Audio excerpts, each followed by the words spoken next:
So the next one that we're going to talk about is to add attentive awareness to your life. Pay attention 100%. Wow, that is one that I certainly have room for improvement on. It's hard. Well, I shouldn't say that. Cancel.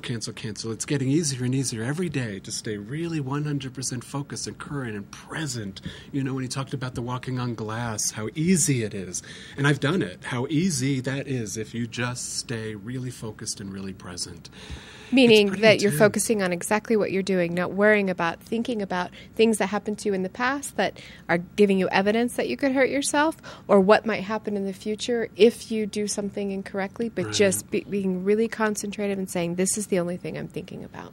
I know, I've heard expressions in my life, people going for hikes and I've heard the expression stop and smell the roses. And that's kind of what we're talking about here, is just stop and really notice your surrounding, notice the smells and the sensations and the experience. And whoa, it's a beautiful day and the sun is out, and aren't the trees beautiful, and the breeze and the cool, and notice what you're enjoying about your experience, and just be there, be really present. So, I was going to... Go for it. Yeah, I want you to add something while I find this. I have a great story to read from the book, so go for it. Okay, I was just going to say, I feel like I talk about food a lot. It's something I really enjoy. But one of the things that I find where I'm really not present a lot of times is when I'm eating.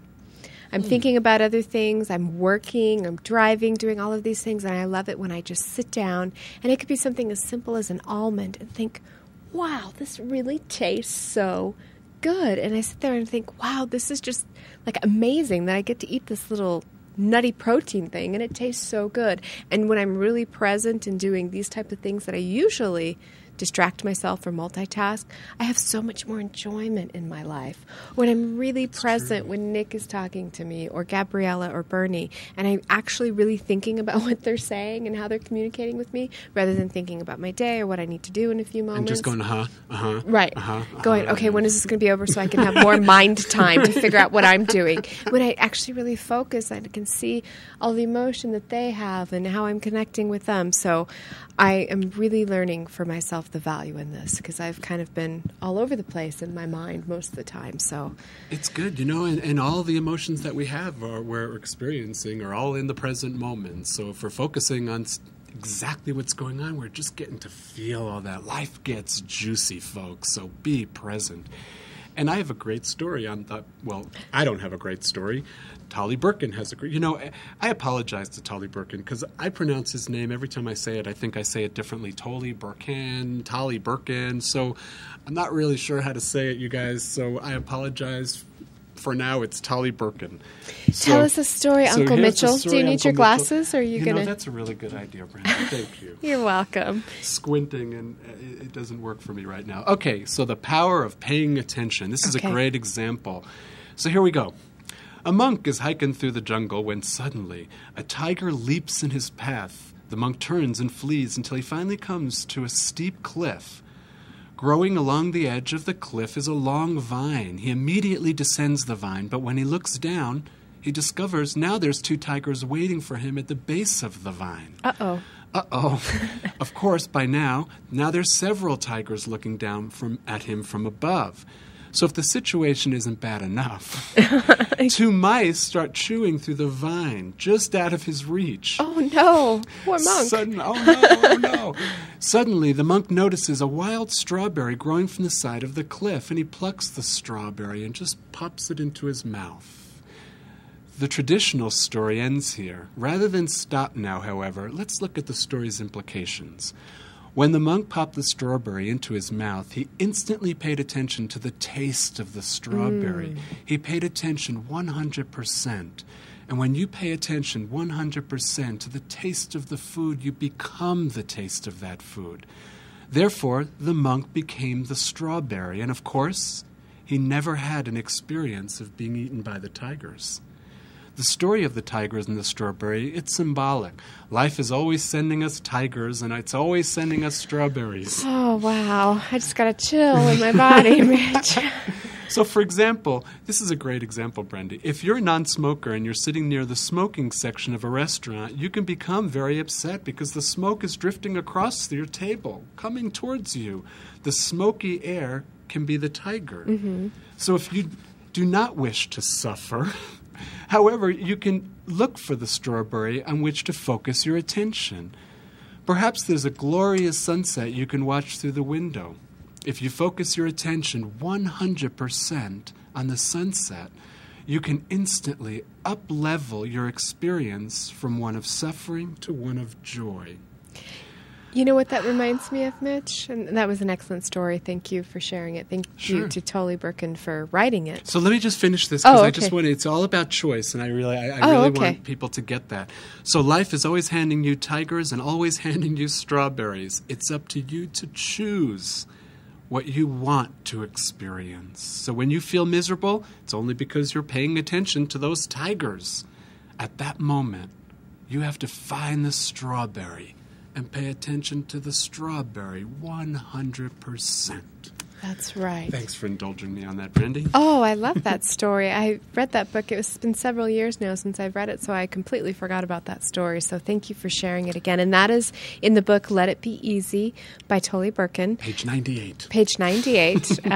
Great story. And it just makes me think of, all the things you say, I've heard you say over and over again, and you've said it on the show, just if you're thinking or focusing on something that feels bad, think about something else. Focus on something else. And, our subconscious minds, Mitch, are recording about 2 million bits of information at any given moment. 2 million bits of information are out there and accessible to us. Our conscious mind can focus in any moment on about 5 to 7 bits of information. We tend to focus on what we've already been preconditioned to focus on. So if I'm preconditioned to focus on tigers and how bad things are, that's what I'm going to notice in that 2 million bits of information. That's what I'm going to keep seeing. If I condition myself to focus on the strawberries, on the good things, that's what I'm going to pick out of those 2 million bits of information. Those are the 5 to 7 things I'm going to concentrate on. And it is a choice. A choice. It's a choice. Remember that word, choose. What is another's it, thought.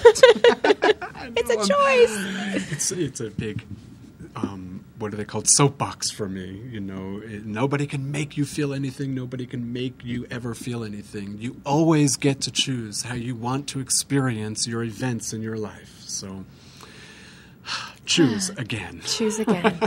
Fantastic. If you have any questions, comments, or stories about how you've decided to choose again, please send us an email. Our website is itsyourmindthatmatters.com. You can put in the hyphens or not. The hyphens make it easier for you to actually read it on the screen. And, just connect with us. Let us know what your experience is with us. Ask us questions. Our phone numbers are on the website. Give us a call. Talk to us. We'd be happy to chat. Totally available. And we love to have all the communication and all the feedback. And so thank you. So what is the next point to let it be easy in your life? Well, the next point to let it be easy is connect to higher power. Connection, boy, it's such a big one. I know so many people. We're all so connected. We've talked about the one mind, and we're just so interconnected with each other. And I know everybody, so many people's big issue. By the virtue of breathing air, we are connected. And I know so many times with clients, I just hear so much about people feeling alone and disconnected.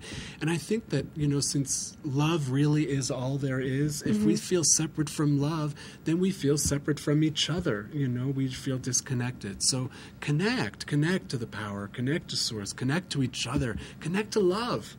I know that we do processes, Mitch, where we really guide clients into stepping into that connection. Whatever word you use for that, it could be bliss or peace or love or joy or harmony or simply connection, oneness.